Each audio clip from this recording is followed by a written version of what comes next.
Hello, everybody. This lecture is going to be on the celestial sphere and how we can locate different objects on the celestial sphere. In order to understand that, we need to understand our own system here on Earth. So let's do a quick review.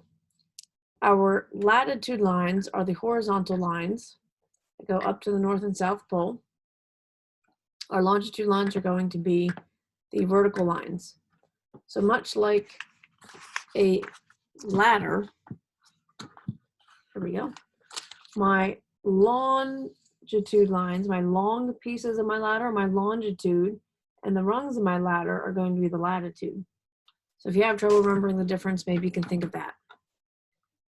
When I say we're at 40 degrees latitude, what that means is we look at the equator, and if we were to sort of cut the Earth in half and create an angle, okay, with my pen and the equator. So with my pen and the equator, that's going to create a 40-degree angle. So that's how we have 0 degrees, and the most we could have is 90 degrees up at the North Pole. In terms of longitude, kind of look at the North or South Pole, and we have a circle. We have 360 degrees. So we have 180 for half the globe and 180 for the other half. So we have 180 degrees of the Western Hemisphere and 180 degrees of the Eastern Hemisphere. Okay, so we're going to use this concept. Imagine if we take our latitude and longitude and kind of project it up onto the night sky, we would get our celestial sphere. Okay, so now I'm going to move to the note packet.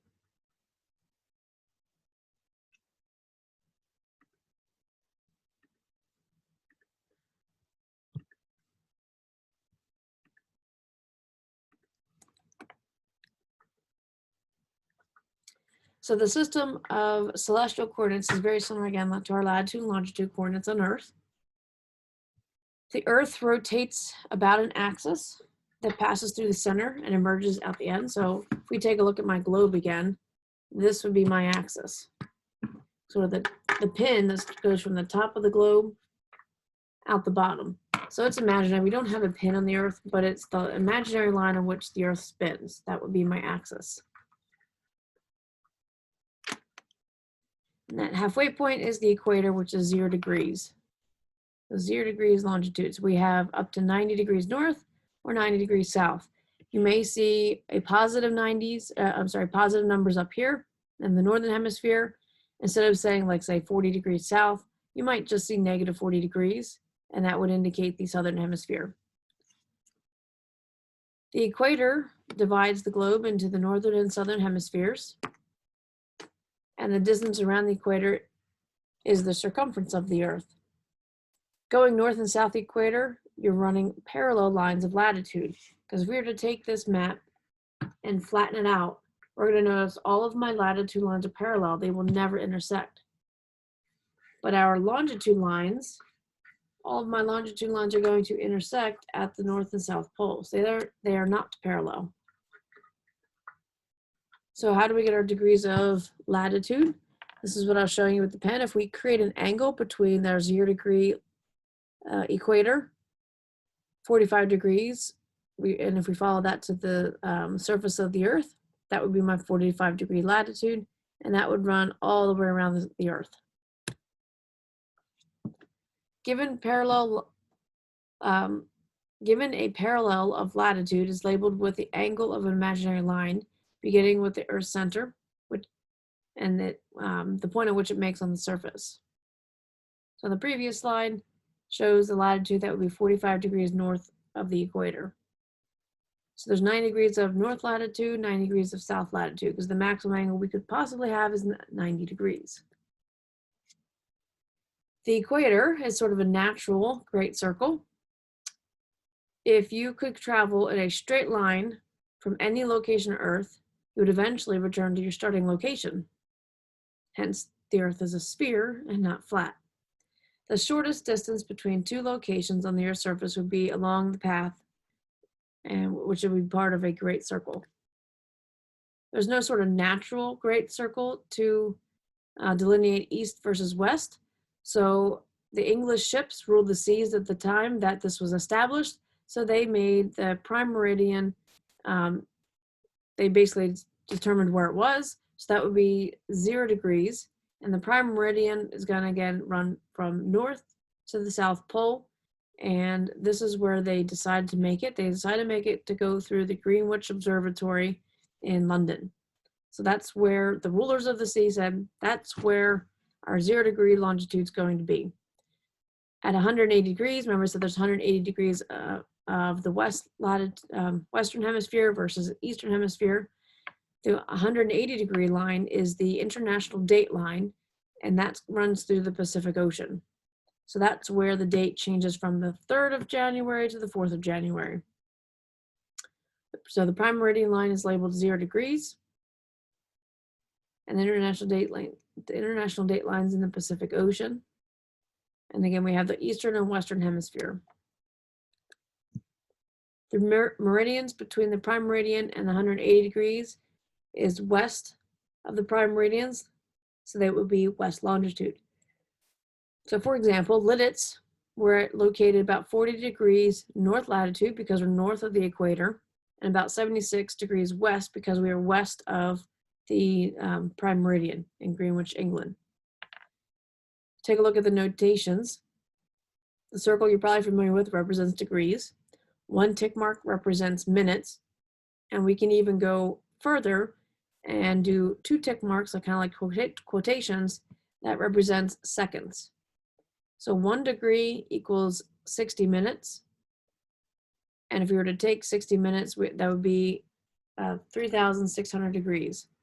I'm sorry, seconds.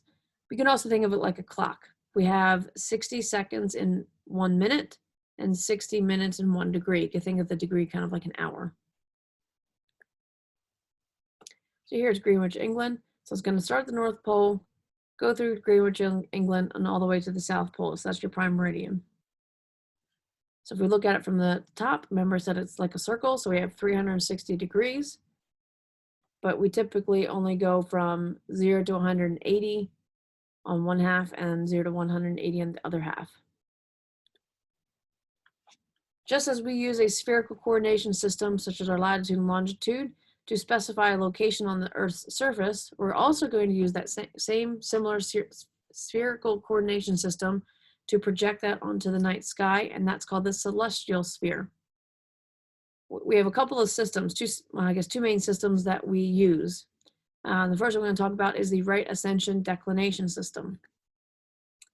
From the celestial equator, there are parallel circles going northward to the North Celestial Pole, typically abbreviated NCP, and to the southward Celestial North Pole. So remember, we're just going to basically take our latitude and longitude from the Earth and just project it out into the night sky. So the North Celestial Pole is going to sit right above the North Pole, the Earth's North Pole. So these lines are going to be called declination. You might see DEC for short. And the celestial equator is a sort of natural coordinate system, just like our Earth's equator. So the lines of declination are marked in degrees. So lines of declination north of the celestial equator is typically used as a positive, and lines of declination south of the equator we use negative. The prime meridian of the celestial coordinate system is a half circle running from the North Celestial Pole to the South Celestial Pole. This half circle passes through a point in the night sky where the ecliptic crosses the celestial equator. The ecliptic is sort of the plane of our solar system where most of the planets lie on that flat plane. Since the Earth's axis is on a 23.5 degree tilt, that's why our globe is sort of angled. Basically, Earth was hit by a large object, and that it used to be straight up and down, but when it got hit by that large object, it got knocked on its side. So we're at an angle. If we were to do it this way, our ecliptic would kind of run along our equator. But since we're on an angle, our ecliptic is no longer on our equator when we look up into the night sky. So the meridians of the celestial system are considered lines of right ascension. You might see the term RA for right ascension.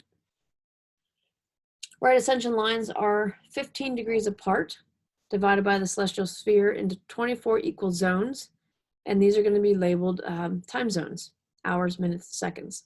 The prime meridian of the right ascension is labeled 0 hours, 0 minutes, 0 seconds.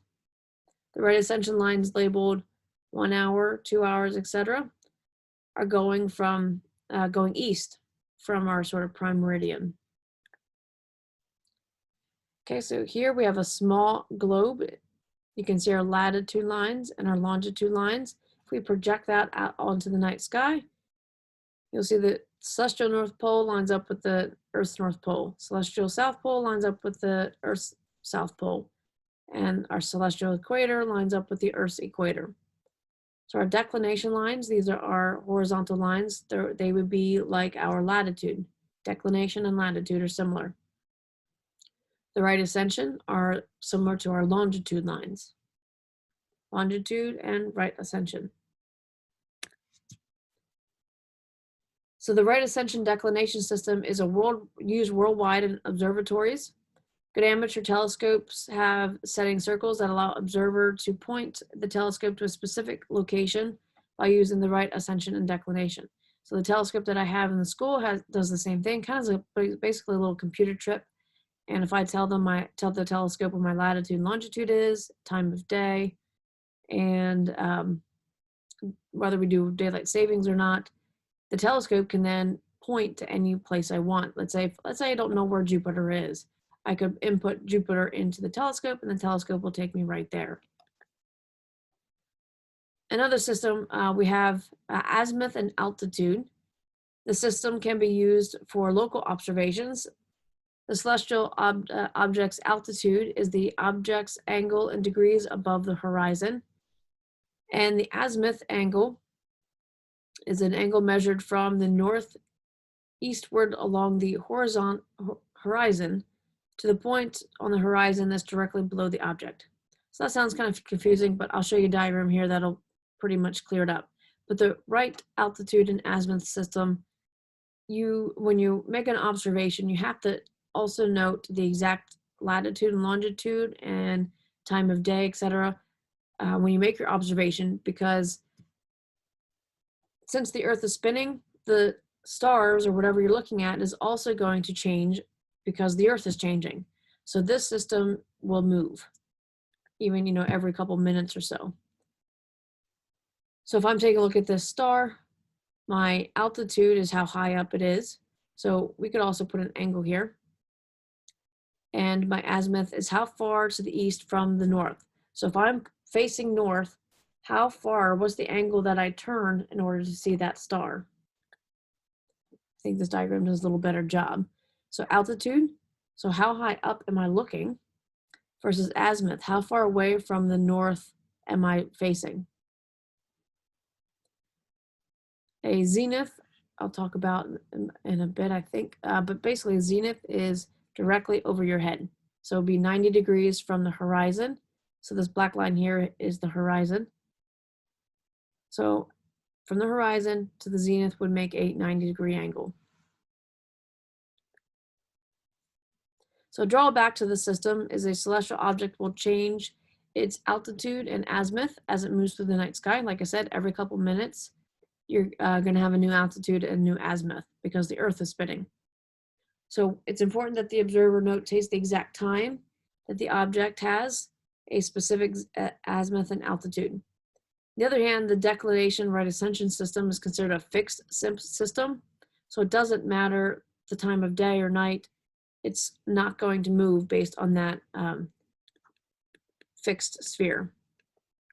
Let's say, for example, Betelgeuse, the star Betelgeuse. Let's say the Betelgeuse is on that right ascension and that declination. No matter what time of day or where the Earth is facing, it's always going to be on that, have that coordinate. So it's not going to change.